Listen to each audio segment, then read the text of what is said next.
Salat itu wa kaifa qa'ada jaza. Terus ngerti ngaten iki niati ben husnudzon mbek umat Rasulullah sallallahu alaihi wasallam. Nek sampean gak ngerti ilmu iku gampang suudzon. Lungguh kok ngono ning dinggon salat tasyahud akhir lungguhe yo ngene. Lah lungguh yang dilakukan Rasulullah itu bayangan ideal, standar ideal tasyahud akhir duduke ya kaya Rasulullah sing ditirokno para ulama sampai guru-guru kita. Tapi ku tetep standar afdhaliyah, standar utama. Tapi sakjane wa kaifa qa'ada jaza. Sekarang ya seperti itu. Kamu biasa heroik, biasa ngasih kiai kamu, ngasih hadiah kamu, biasa ngasih ibu kamu uang. Ternyata ibu kamu setelah kamu kasih uang dikasihkan adik kamu atau kakak kamu yang nggak pernah kerja, terus kamu marah-marah, ini tidak adil. Saya yang memberi nggak dikasih, ini yang nggak kerja dikasih terus. Loh, kamu biasa jadi pahlawan kok turun kelas menjadi apa? Pasien. Kamu milih jadi pahlawan apa pasien? Pahlawan. Jadi sebetulnya faham-faham ekstremis ini dari kegoblokan.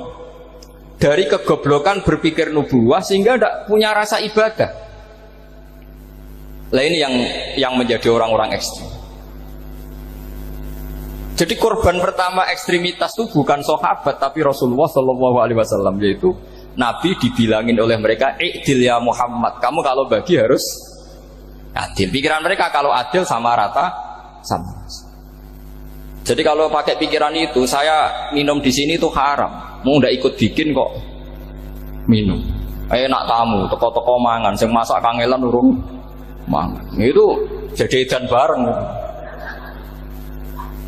Itu sama seperti kasusnya Bahram Al-Majusi itu. Dia itu seorang raja kaya, punya anak cantik. Dipikir-pikir, anakku ayu dirabekno liya rugi, sing gedhekno aku sing rumah aku dirabi wong liya. Maka dia berpikir mau dinikahi sendiri. Karena tadi melihat Mas Nadif ya orang Kenya tadi, apa Nigeria, Nigeria. Terus malah gak layak itu maksudnya orang. Ini Mas Nadif ini termasuk harus mendukung gerakan tidak ekstrim. Nyawanya masih itu karena barokahnya beliau agak-agak gitu. Tapi nggak sampai liberal ya, agak-agak pokoknya itu. Karena ketika ada gerakan ekstrim di Mesir, itu termasuk dia DPO. Ternyata setelah ada intelijen, beliau pas buka itu nggak makan dulu tapi rokok dulu. Wah, ini mesti orang sekuler, tidak ekstrim. Akhirnya nyawanya sampai sekarang itu barokahnya rokok pas iftar itu pas. Tanya ini masih hidup ya Mas ya? Ya pernah sepuh sama saya. Jadi pikiran-pikirannya Bahram itu seperti itu. Walhasil akhirnya Bahram itu menikahi anaknya sendiri. Masyhur itu dalam cerita.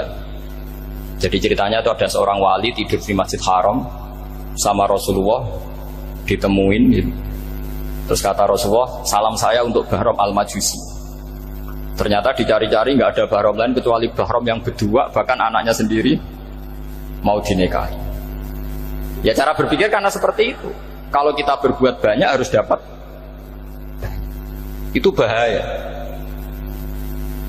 Bahaya sekali karena kalau dalam teori beragama itu al-yadul ulya khairum minal yadis sufla. Kalau biasa ngasih ya ngasih saja, itu heroik. Itu bagus. Jangan biasa ngasih sekarang bermental apa? Pas. Makanya saya itu kalau ngajar di pondok yang dulu pernah saya belajar di situ atau yang pernah sepuh itu, dikasih itu bingung. Karena saya ya masih waras itu. Jadi kalau dikasih itu bingung. Tapi banyak juga guru-guru yang dulu ngaji lama setelah ngajar di pondok alma maternya nuntut. Itu saya tidak tahu gitu. Itu sudah ada agak-agak kayak itu tadi. Walhasil si Bahram tadi itu, ini cerita harus saya teruskan karena nggak boleh diputus.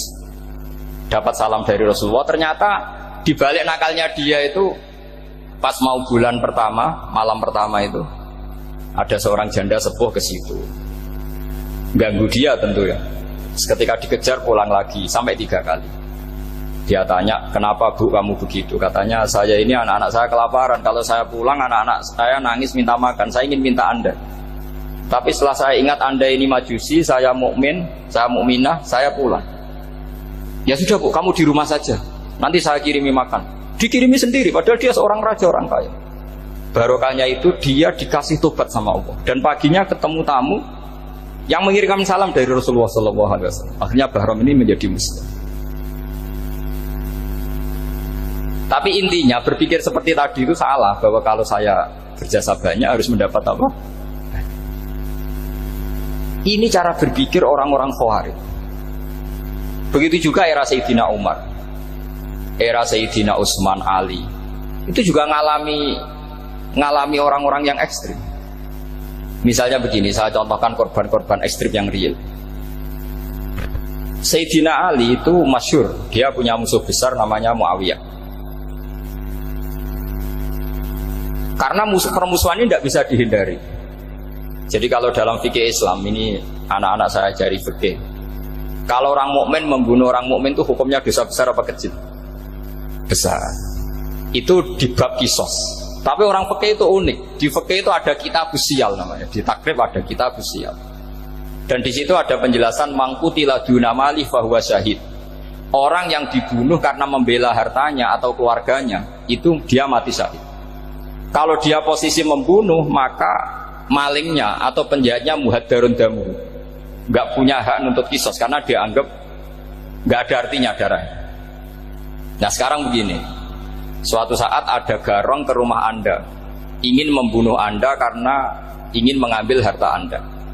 Anda ingin ingat status mukminnya atau status garongnya. Terus kamu mau dibunuh diam aja, saya tidak mau membunuh orang apa?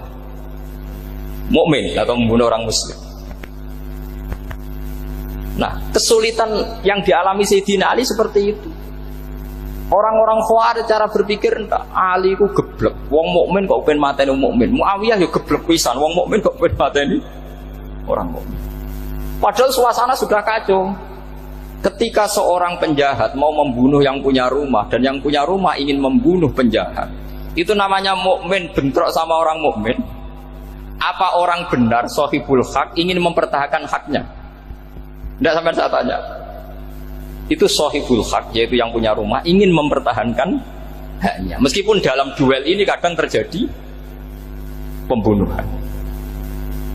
Nah di sini ini ya, ulama ahli sunnah menyebut masalah ijtihadiyah. Kelompoknya Sayyidina Ali mempertahankan nyawanya meskipun dengan cara membunuh pasukan Muawiyah. Pasukan Muawiyah juga mempertahankan nyawanya meskipun harus membunuh pasukan Ali. Zaman itu susahnya ijtihad seperti itu.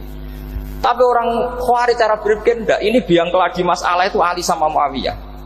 Akhirnya mereka malah rapat, ya sudah dua-duanya bunuh saja. Ya masyhur itu, akhirnya Sayyidina Ali dibunuh oleh orang Khawarij.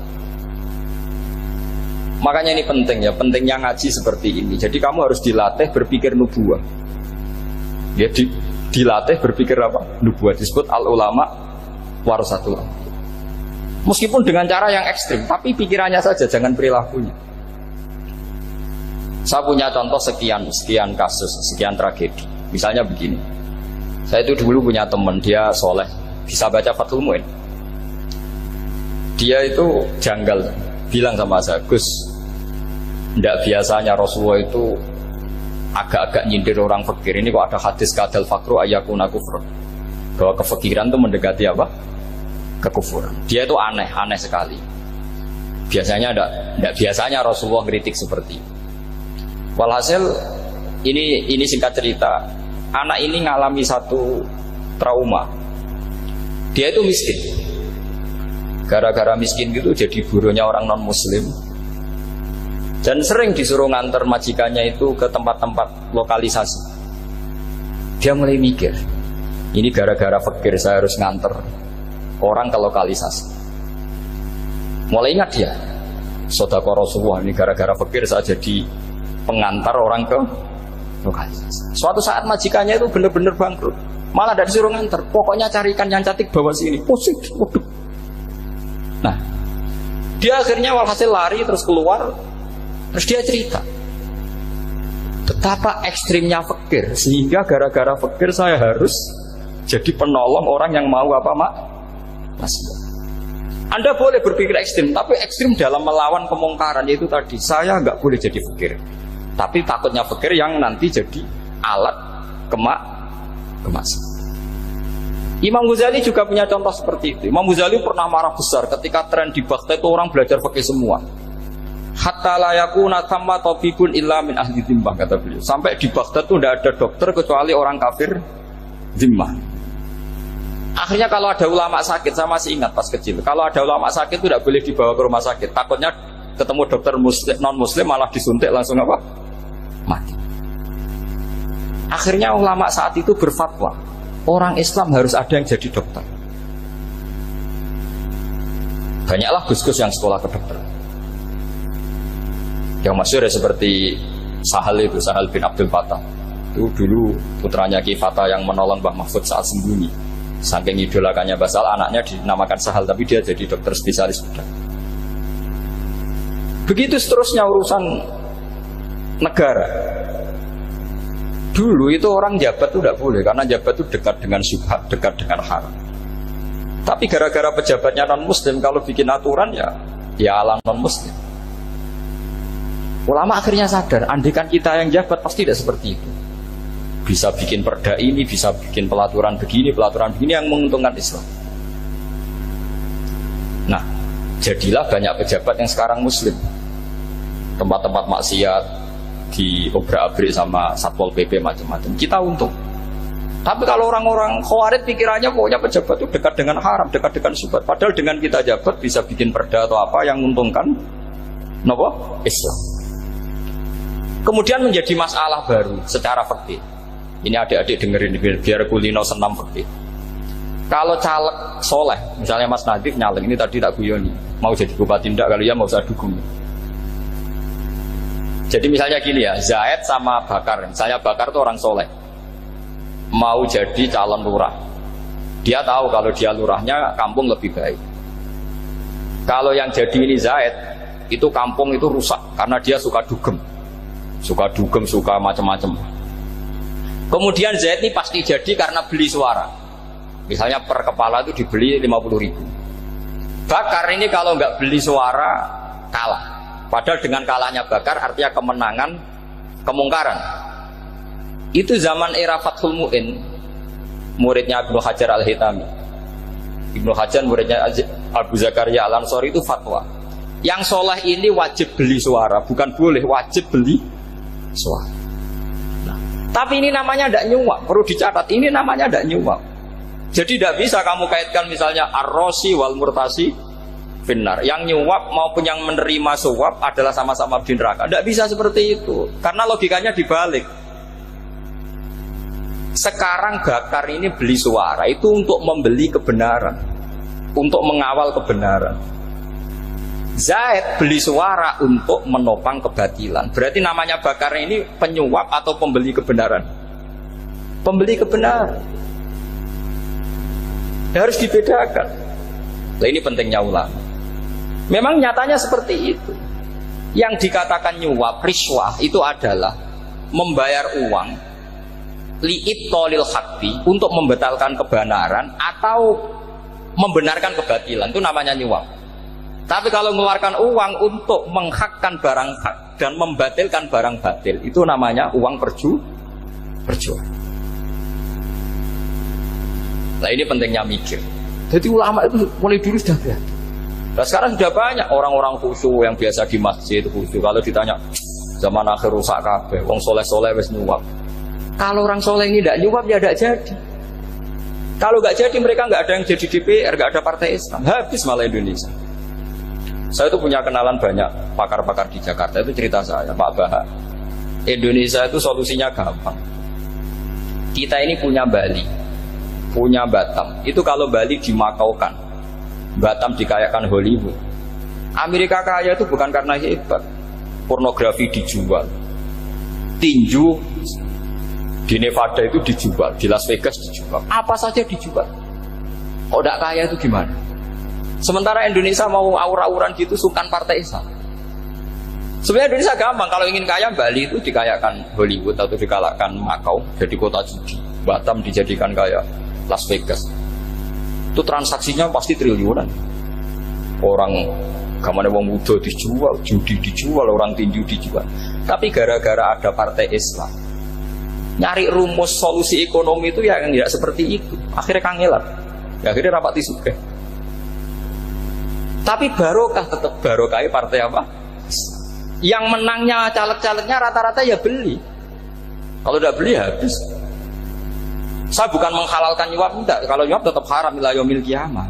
Tapi kalau suratul masalah seperti ini kamu mengatakan suap, itu beda. Ini suratul masalah yang tidak ada kaitannya dengan suap. Asal lawannya batil ya. Kecuali lawannya sama-sama hak. Dua calon di kampung itu soleh sama soleh. Ini yang soleh bayar nggak boleh karena siapapun yang jadi soleh itu nggak boleh. Makanya kalau cari musuh yang dolim biar halal ya. Iya, saya pernah ditanya seorang dosen, Gus, saya ini kalau baca sejarah perang Badar atau perang Uhud, yang saya tidak terima itu satu. Kenapa setiap ghanimah harta orang kafir dan istrinya orang kafir kok disita orang Islam, dan yang perempuan jadi amat, kemudian juga digauli orang Islam, yang hartanya orang kafir juga jadi asetnya orang Islam, kok kayak garam? Dia tanya seperti itu sama saya.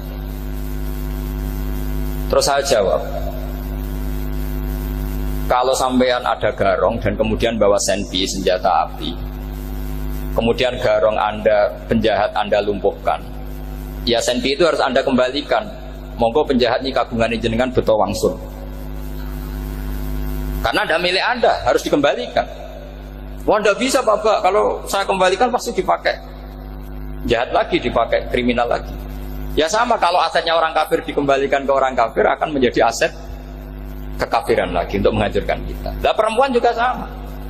Perempuan itu alat produksi. Jika perempuan tadi dikembalikan ke orang kafir, maka kamu menolong populasi orang kafir. Ya seperti itu. Paham ya? Makanya disita dalam perang loh ya, tapi dalam perang yang legal. Nah itulah kenapa amat halal. Makanya di Quran itu illa ala azwajihim aw ma malakat aiman. Paling enggak itu masih ada ulama atau pemikir atau ustadz siapa saja yang bisa memahami logika apa? Islam.